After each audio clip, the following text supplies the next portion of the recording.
تھا کہ لکڑہارے کی بیوی پر بادشاہ کی نظر پڑ گئی.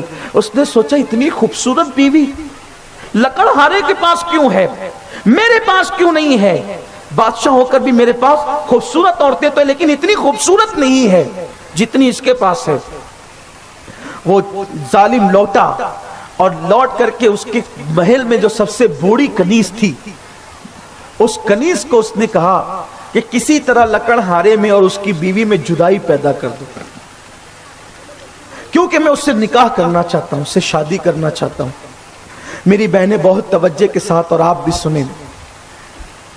وہ بوڑھی کنیز آئی, گھر میں بیٹھ گئی. یہ بھی آپ سے عرض کرنا چاہتا ہوں, کچھ عورتیں جو ہوتی ہیں نا, جن کی عادت ہوتی ہے اس کے گھر سے نکلی پھر وہاں بیٹھی, اس کے گھر سے نکلی پھر وہاں بیٹھی, پھر اس کے گھر سے نکلی پھر وہاں بیٹھی, یعنی جن عورتوں کو کوئی کام نہیں ہوتا, ان کا کام ہی دن بھر کا یہ ہوتا ہے کہ یہاں بیٹھ یہاں بیٹھ یہاں بیٹھ. ایسی عورتوں کو گھر میں نہ آنے دے. اسلام نے ایسی عورتوں کو گھر میں آنے سے منع فرمایا ہے. جو عورتیں صرف گھروں میں پھرتی ہے ان کو گھر میں نہ آنے دے. اگر ان کو برا لگتا ہے تو 1000 بار برا لگے, ایسی عورتیں گھروں کو توڑنے کا سبب بن جاتی ہیں. اس لیے کہ جس نے بات ہی کرنا ہے, صرف بات کرنا ہے, تو وہ فتنے ہی کی بات کرے گا, اور جس کو کوئی کام نہیں ہوتا ہے وہی فتنہ کھڑا کرتا ہے.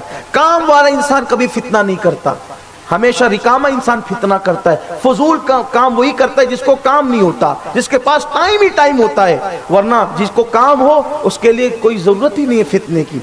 تو ایسی عورتیں بہت فتنہ پیدا کرتی ہے, بہووں میں, بہنوں میں, بھائیوں میں. ایسے لوگوں کو گھر نہ آنے دیا جائے, اور یوں بھی بے ضرورت کسی کو اپنے گھر میں نہ آنے دیا جائے. عورتوں کے لیے حکم یہ ہے, اگر کوئی عورت آتی ضرورت کے مطابق آئے, بیٹھ کر کے چلی جائے. بے ضرورت آنے لگے تو اس سے ادب کے ساتھ معذرت کر لیں, آپ نہ آیا کریں, ہمارے گھر میں اس کی اجازت نہیں ہے. یہ اخلاق کے خلاف نہیں ہے, یہ کردار کے خلاف نہیں ہے. اس لیے کہ جان بچانے کے لیے اگر معاذ اللہ کوئی ہاتھ پیر مارے اور کسی کو لگ جائے تو یہ بدتمیزی نہیں ہوتی ہے, بلکہ یہ تدبیر ہے. اس لیے ایسی عورتیں وہ بستیوں میں بہت ہوتی ہے جو ادھر بیٹھی ادھر بیٹھی ادھر بیٹھی فتنہ پیدا کرتی ہے. اور میں تو یہاں تک جانتا ہوں کہ ہمارے شہر کے اندر جو لوگ معاذ اللہ زنا کے دلال ہیں, انہوں نے ایسی عورتوں کو نوکری پہ رکھا ہے کہ جاؤ اور لڑکیوں کو ورگلا کر کے معاذ اللہ ان کو غلط کاموں کے لیے تیار کرو. اس لیے ایسے لوگوں سے ہمیں ہوشیار رہنا ہوگا, ایسے بدبختوں سے ہوشیار رہنا ہوگا, اور اپنے سماج کو بچانے کی کوشش کرنا ہوگا. زنا کے اڈوں کو بہت آباد کیا جا رہا ہے, زنا کو رواج دیا جا رہا ہے. بستیوں کے اندر استغفر اللہ الیاذ باللہ گھروں کے اندر زنا کے اڈے بنے ہیں. کل تک کے لوگوں کو زنا کرنے کے لیے کہیں اور جانا پڑتا تھا, آج تو وہ ساری چیزیں لوگ بستیوں کے اندر فراہم کرتے ہیں. ہم دیکھ کر بھی آنکھوں کو بند کیے ہوئے ہیں. یاد رکھنا مسلمانوں, کسی گناہ کو دیکھ کر کے آنکھ موچنے والا قیامت کے دن اسی طرح اٹھے گا جیسے کہ وہ گناہ کرنے والا ہے. ہمیں اپنے سماج کو ہر برائی سے پاک کرنا ہوگا, چاہے اس کے لیے ہمیں کتنی بڑی قربانی دینی پڑے. وہ بوڑھی کنیز آئی اور آنے کے بعد کہا اتنی غربت میں زندگی گزار رہی ہے بی بی آپ.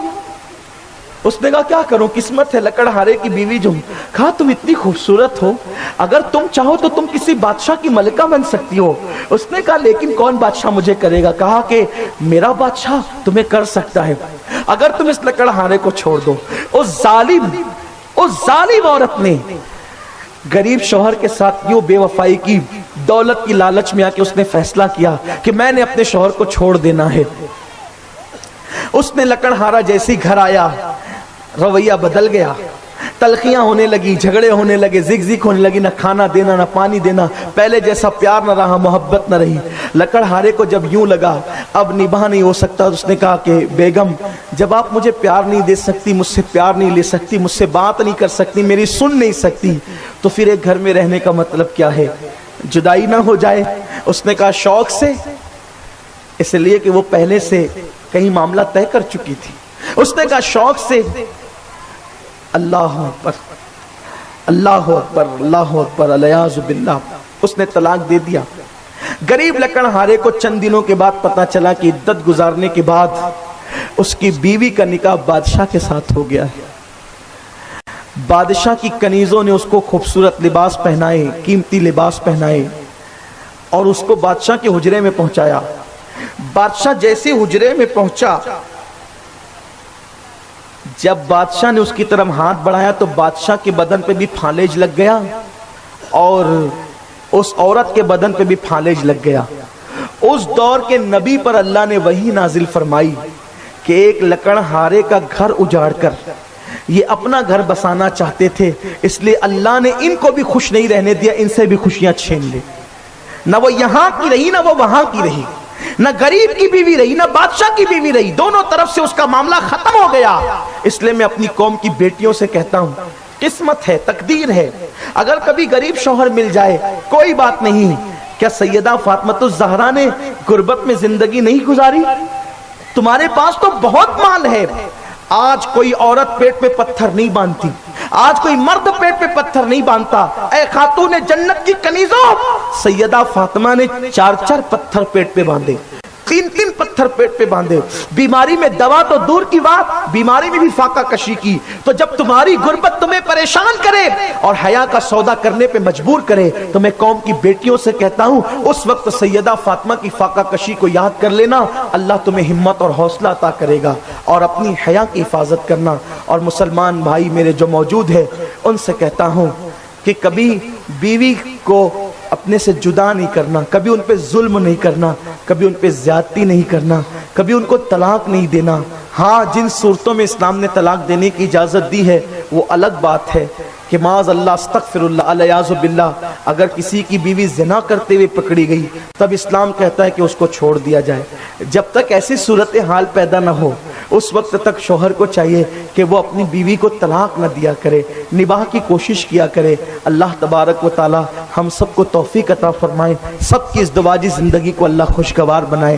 جو قوم کی بیٹیاں اور بیٹے خوشیوں سے محروم ہے ازدواجی زندگی کی، اللہ سب کے لیے اچھے رشتوں کا انتظام فرمائے، سب کو ازدواجی زندگی کی خوشیاں نصیب فرمائے. دوران گفتگو اگر کوئی غلطی ہو اللہ معاف فرمائے. وما علینا الا البلاغ. السلام علیکم.